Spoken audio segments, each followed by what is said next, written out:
My son said my place was in Mom's shadow. So I packed my things, drained the accounts, and walked out of the house I'd built my life in. His voice went silent when the door slammed, and my wife broke down crying. There was a time I believed love could be earned with labor. I was 31 when I bought the house off Route 22. 2 bedrooms, cracked porch, faulty wiring.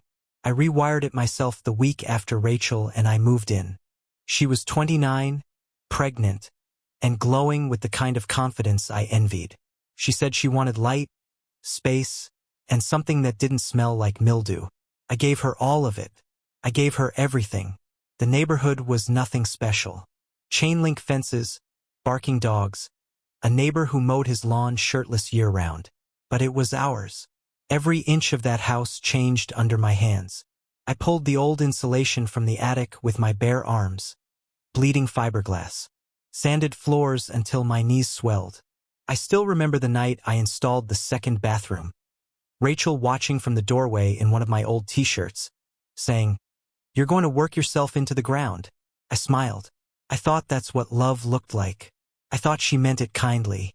By the time Sam was 10, the house was unrecognizable. Marble countertops, double-glazed windows, a deck overlooking the backyard like it belonged to a magazine. Rachel became an interior designer somewhere along the way, and I became the man who funded her taste. She called it our style, but it was never mine. It was always hers. I didn't mind. I worked union jobs, rewiring buildings, hauling gear, crawling through attics in 100-degree heat, because I thought that's what fathers did. Provide, endure, carry the weight no one else would. Sam was always her son first. I told myself it was normal. Boys love their mothers. I could accept that. I didn't need to be adored. I just needed to be part of his world. But I wasn't. I saw it in the little things. The way his eyes flicked to Rachel before answering my questions. The way his voice softened only for her. The way he flinched when I reached for his shoulder in public. Like affection from me was some kind of embarrassment he had to endure. I figured that was just adolescence. I told myself time would fix it. So I showed up. Again and again. When his grades slipped, I paid for a private tutor, $100 an hour, 3 times a week. When he wanted to join the soccer team, I paid for cleats, uniforms, travel. When he needed a car, I drove to 6 different lots until I found one that didn't look too embarrassing. I put the down payment on my credit card. He drove it like it was a trophy. Never said thank you. Just tossed me the spare key and asked if I could fill the tank when I had time. At dinner, he'd mock my clothes.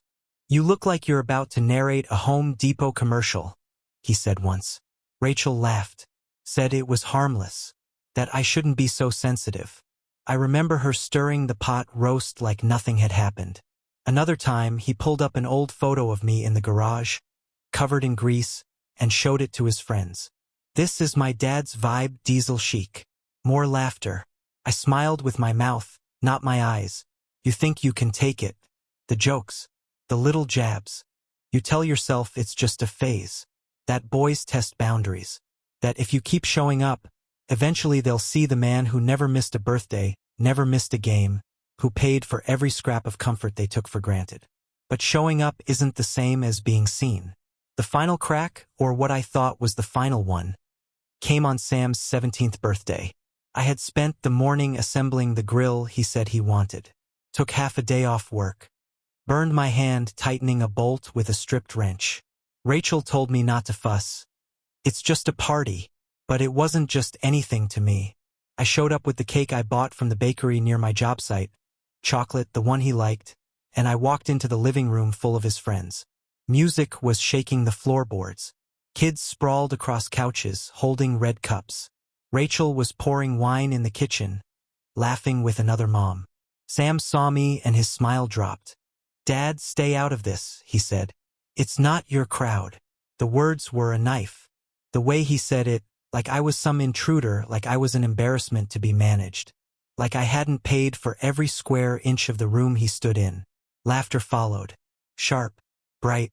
Rachel laughed too. Not a full laugh, just a quiet one. The kind that says, "Don't make a scene." I didn't.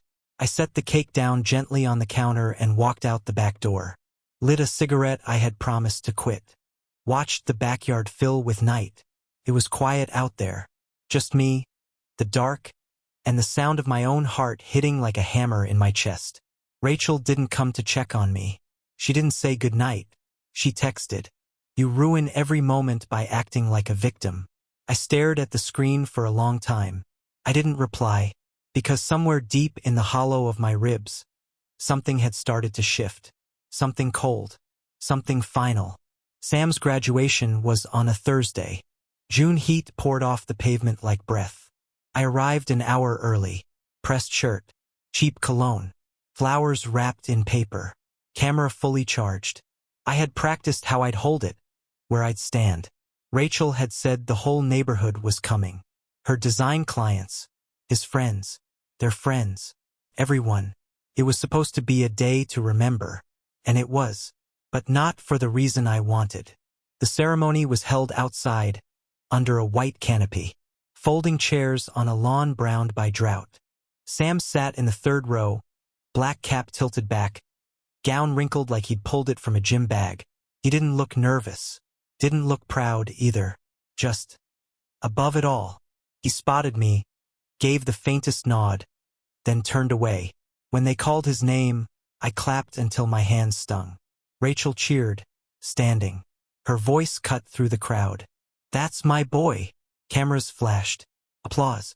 Sam took the stage, shook hands with a principal he'd mocked for years, and stepped to the mic. He cleared his throat. "I want to thank everyone who got me here.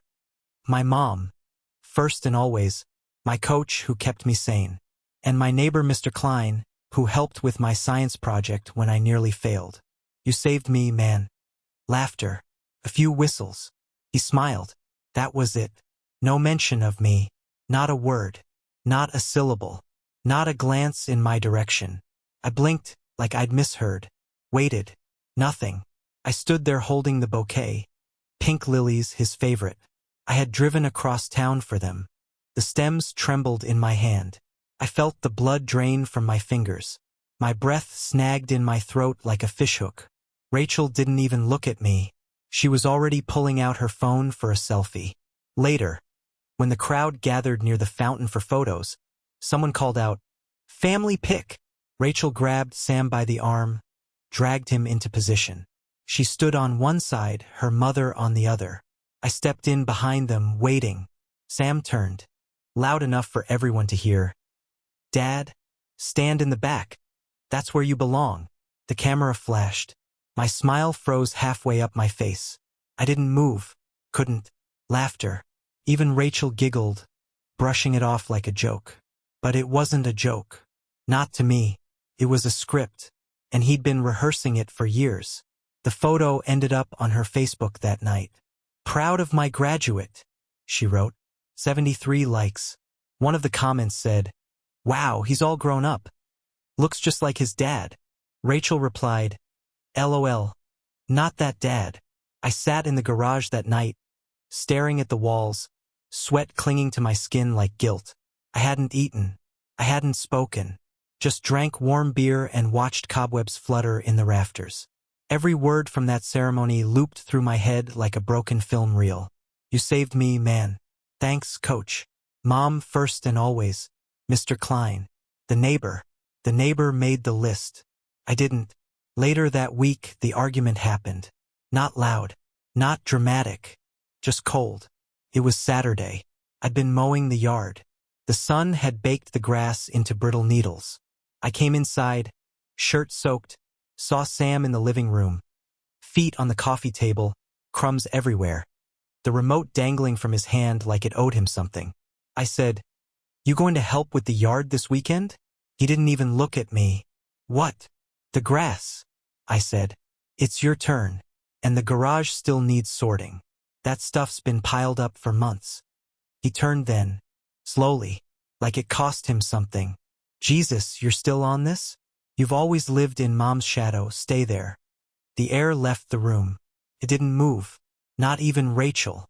She was standing near the fridge, eyes down, hand gripping a glass of wine. She didn't blink, didn't flinch, didn't defend me. "Don't start again," she said. That was it. Not a word to him. Just me. Don't start again. I stood in the silence, waiting for it to change. Didn't. Something in me calcified. I wasn't the father. I wasn't even the man of the house. I was the wallet, the labor, the invisible presence that made everything easier for everyone else. Sam said it aloud, but Rachel confirmed it in silence. Inaction is a decision too. I went upstairs, took a shower, stared at the steam clouding the mirror.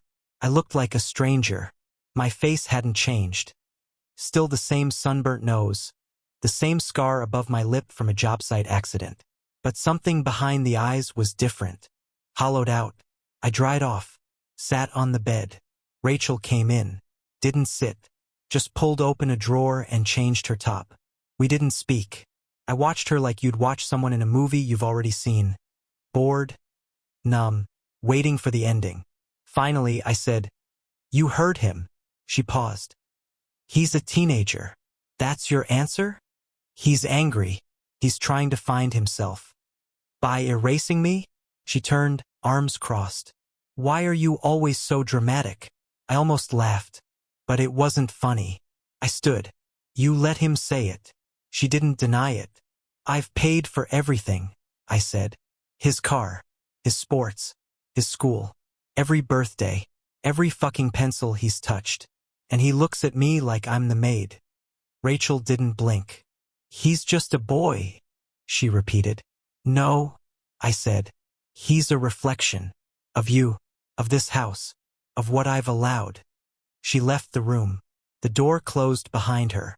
And for the first time in 2 decades, I realized something simple and devastating. I wasn't part of this family. I was a support beam in someone else's home. Useful, sturdy, replaceable. I didn't sleep that night. I walked the halls instead, touched the pictures on the walls, all of them curated by Rachel. Pictures of Sam. Pictures of her and Sam at the beach. Sam and Rachel at the Christmas tree. One photo of all 3 of us, buried behind a dusty frame in the hallway. I almost didn't recognize myself in it. I was younger, smiling, still holding on to the lie. I went into the garage again, sat on the workbench, listened to the silence. And I thought, what if I just stopped? Not died, not ran, just stopped. Stopped paying, stopped fixing, stopped filling the silence with service. What if I simply vanished from their equation? Would they even notice? Would they care? Or would they finally feel the weight I'd been carrying this whole time? Would the lights stay on? Would the tuition get paid? Would Rachel keep sipping wine while the house fell apart? That was the night I decided. Not in a burst, not in rage, but in clarity. I would leave. Not in anger, in truth. I would stop pretending. I would stop bleeding into their lives while they mocked the very hands that built them. It wasn't revenge. It was recognition. They had told me who I was. I was nothing, so I would become nothing to them. Let's see what that feels like. Morning arrived without color. The light through the blinds looked gray, sickly, like even the sun was tired of shining on this house. Rachel was already in the kitchen when I came downstairs. She was scrolling her phone, cup of coffee untouched, the smell of burnt toast filling the room. She looked up briefly, then down again. No words. I opened the cabinet, poured myself a glass of water, and stared at her reflection in the window above the sink. For years, that reflection had been my peace. Mornings before work, when Sam was still a kid and Rachel would lean against the counter, hair tangled, eyes soft. I thought that image would last forever. But now, she was just a silhouette in my kitchen, the woman I once built a home around. "You're quiet," she said finally. "I'm thinking." "About what?" "About leaving." Her eyes flicked up. Not alarmed, just annoyed. "Jonathan, don't start with the drama again." I didn't argue, didn't raise my voice. I just walked back to the hallway, picked up my jacket and said, "I already did." I had packed the night before. Just a duffel bag, my work clothes, tools, and the few photos where I actually existed. I left the rest. The house, the furniture, the accounts, the memories. I emptied the joint savings before sunrise. every cent I had put in, and left the card on the counter beside the car keys. Rachel's name still sat on the mortgage. It would be her problem now. "Are you serious?" she called after me as I reached the door. I didn't turn. The slam echoed through the house like thunder. It was the last honest sound that place ever heard. The motel sat just outside town, a one-story row of faded doors and flickering neon that hummed through the night. Room 8, $49 a night, paid in cash. The air conditioner rattled. The walls smelled faintly of mildew and cigarettes. But for the first time in years, I slept through the night. No arguments. No footsteps in the hall. Just the low hum of quiet. My phone buzzed nonstop that first evening, Rachel, then Sam, then the bank. I turned it face down and let it vibrate itself into silence. The next morning, I sat on the edge of the bed and listened to the emptiness. It was peaceful, almost holy. I didn't cry, didn't drink. I just breathed. I hadn't realized how long it had been since I'd done that without guilt attached. By day 3, the messages had changed tone. The first ones were sharp. "You're selfish. You can't just walk out like this." Then they softened. "You're hurting Sam. You're making a mistake." Then came panic. "Bills are due. The car needs repairs. Can you at least send something?" I didn't reply. Rachel had always been resourceful with words but helpless with life. For years, she'd arranged furniture and colors for other people's homes, while I held ours together with overtime and duct tape. She told me she married me for my steadiness, but steadiness looks a lot like servitude when it's taken for granted. A week passed, then 2. The world didn't end. The sky didn't fall, but the noise started to fade. I could almost feel their dependency unraveling thread by thread. On the 12th day, a mutual friend called. Frank, a guy I'd worked with years ago. His voice was uneasy, cautious, like someone handling broken glass. "Hey man, I don't want to get in the middle of anything, but I saw Rachel and Sam the other day." "Yeah." They were arguing in the parking lot outside the grocery store. Loud, real loud. Sam was saying something about college payments. Rachel was crying. "He said you abandoned them." I laughed, came out low, tired. "I didn't abandon anyone. I just stopped being invisible." Frank didn't know what to say. People rarely do when they realize a man's breaking point looks nothing like rage. It looks like stillness. I kept working. Different city. Smaller jobs. Cash in hand. The motel owner, an old woman named Gloria, let me fix her wiring in exchange for a month's rent. I liked her. She didn't ask questions. Sometimes she'd leave leftover soup at my door. It was the kindest thing anyone had done for me in years. Nights were quiet. I'd sit on the bed, flip through old photos, and study them like crime scenes. In every one, I was there, smiling, hands resting on shoulders that would later shrug me off. The truth was hidden in plain sight. They'd never seen me. They'd only seen what I provided. I started counting backwards. Every expense, every favor, every moment I'd swallowed my pride. Sam's car, $4,800. His laptop, $1,200. The tennis lessons, $90 a week for 3 years. Birthdays, braces, clothes. The numbers didn't make me angry. They just made the math clear. I had built an entire life on transactions that pretended to be love. And now the debt was finally mine to erase. By the 3rd week, Rachel's messages turned bitter again. "You destroyed everything. Sam's depressed. The house is empty without you." But beneath every accusation, I could hear it, the tremor of fear. She wasn't mourning love. She was mourning stability. Sam tried too. His texts were shorter. "Mom's freaking out. Car broke down. Are you coming back?" No apology. No acknowledgement. Just expectation. I didn't answer. I didn't owe him rescue anymore. Some nights, I'd drive past the house just to see it. The porch light was always on. Maybe Rachel thought that would guide me home. But all it did was cast longer shadows. I'd park across the street, engine off, cigarette burning low, and watch.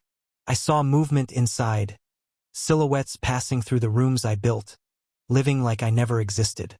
should have hurt, didn't, because the longer I stayed away, the clearer it became. I had been holding up ghosts. My labor, my loyalty, my silence. Those were the beams that kept that house standing. Without them, the structure was already sagging. A month later, another call came, this time from Rachel herself. I almost didn't pick up, but something in me wanted to hear it, to hear how far the world had tilted without me propping it up. Her voice was flat. Jonathan, we can't keep up. I can't cover the mortgage. Sam's car needs repairs. He can't afford his apartment near campus. We're drowning. I said nothing. You can't just vanish, she said. You can't just walk away from your family. I almost laughed. Family? That's funny. I thought I was just a shadow in the back of a photo. Don't do this. Her voice cracked. He's your son. I closed my eyes. No, he's your son. Always was. She started to cry then, quietly, almost mechanically. Years ago, that sound would have broken me. Now it just reminded me how many times she'd used those tears to reset the game. I'm sorry, she whispered finally. For what? For letting him treat you that way. The words should have healed something. They didn't, because apologies spoken only after the safety net collapses aren't apologies. They're survival. I hope you figure it out, I said, and hung up. That night I didn't sleep. Not from regret, from release. Weeks turned into months. The motel walls became familiar, almost comforting. I fixed the sink, patched the wallpaper, painted the window trim just because I could. Each small act felt like reclaiming a piece of myself. Sometimes I'd think about Sam, wonder if he understood yet, wonder if he ever looked around and realized how many things in his life bore my fingerprints. But I never called. Some lessons require distance, and silence is the only language respect understands once words have failed. I wasn't waiting for forgiveness. I didn't need it. I wasn't the villain of this story. I was just the one who finally stopped lying. And that truth, however cold, was the first honest warmth I'd felt in years. It was raining when I returned. Not a storm, just that steady October drizzle that makes everything look older. The streets were slick, the gutters pulsing with leaves. I pulled up to the old house around 6 in the evening. My truck idled at the curb like it didn't want to get involved. I hadn't planned the visit. I just drove. No call. No warning. I told myself I was only coming for my tools. The box in the garage. My wrenches, my saw. The old soldering iron I'd used to fix a dozen outlets Rachel never noticed. They were mine. I hadn't taken them when I left because, at the time, I thought I'd never need to fix anything again. The porch looked smaller than I remembered. The paint was peeling along the railing, and one of the balusters was missing. I smiled. I had fixed that once, for summers ago. Sam broke it leaning too far back in a chair. I patched it up without a word. He never said thanks. Now it sagged, half-hinged, like everything else. Sam was on the porch, hoodie soaked, hands stuffed into the front pocket. He wasn't looking at me when I got out, just stared at the street like it had the answers. I didn't say anything, didn't ask why he was there, didn't ask if Rachel was inside. I just walked up the steps, boots heavy on wet wood, and stopped a few feet away. He looked older, not much but enough to notice. His eyes were rimmed red, like he hadn't slept. The cocky tilt of his jaw was gone, replaced by something quieter, something raw. I thought you might come back for your stuff, he said, barely audible over the rain. I nodded. Didn't think you'd be here. He shrugged. Mom's inside. I wanted to wait out here. I stepped past him toward the door. Then he reached into his pocket. I have something. He held out an envelope. Plain white. No name. No seal. I took it, fingers damp from the rain, and opened it without ceremony. Inside was a photo. Graduation day. The one where he shoved me to the back. I remembered the moment clearly. The laughter, the camera flash, the pain I swallowed like poison. But this version of the photo was different. He had cropped it, reprinted it. In this one, I was centered. My face was clear. Not blurry. Not obscured. Just me. Standing behind them all. Eyes tired, smile fake, but present. Always present. I turned it over. On the back, in his handwriting, were 4 words. I'm sorry, Dad. Sam. Just that. No speech. No explanation. No begging. I didn't say anything for a while. Just held the photo like it was glass. Then I looked at him, really looked at him. He wasn't a boy anymore. And I wasn't a fool. You get it now? I asked. He nodded. Yeah. What changed? He bit the inside of his cheek. When the payments stopped. When Mom couldn't cover things. When I realized how much you'd done. In silence. He didn't cry. I didn't either. But something broke between us. And something else began. A bridge, maybe. Or just rubble we could step over together. I tucked the photo back into the envelope and put it in my jacket. I'm not coming back, I said. He nodded again. I know. But I needed to hear that. I needed to say it. I stepped into the house. The air smelled like dust and lavender. Rachel's favorite candle, still burning on the side table. She stood in the hallway, arms crossed, eyes swollen. We didn't speak. I walked past her, into the garage and gathered my tools. The hammer still had the nick from when Sam tried to fix the fence. The saw had rust at the edges. I ran my hand across the box like it was a monument. When I turned around, Rachel was there. He's different now, she said. So am I. She blinked. You're not angry? No. Then what are you? Tired. She leaned against the doorframe. I miss you. I don't miss being invisible. She didn't argue. I walked out with my box, boots echoing on the floor I once laid tile by tile. She followed me to the door but didn't step outside. Just stood in the frame, like she was afraid the world outside would blame her. Sam was still on the porch. He didn't move as I passed him. You don't have to say anything, I said. He opened his mouth, closed it, then looked at me with eyes that finally saw. Can I call you? He asked. Only if you mean it. I will. I nodded. Then I left. That night, I didn't go back to the motel. I drove until I found a cabin an hour north, cheap, no Wi-Fi, tucked in the woods. I sat by the window and listened to the rain on the roof. It sounded like truth, like years falling away. The photo sat on the table beside me, the only one I kept. Forgiveness isn't a warm thing. It's cold, clinical. It's cutting out rot before it spreads. But respect, that's different. Sometimes, respect doesn't come from love.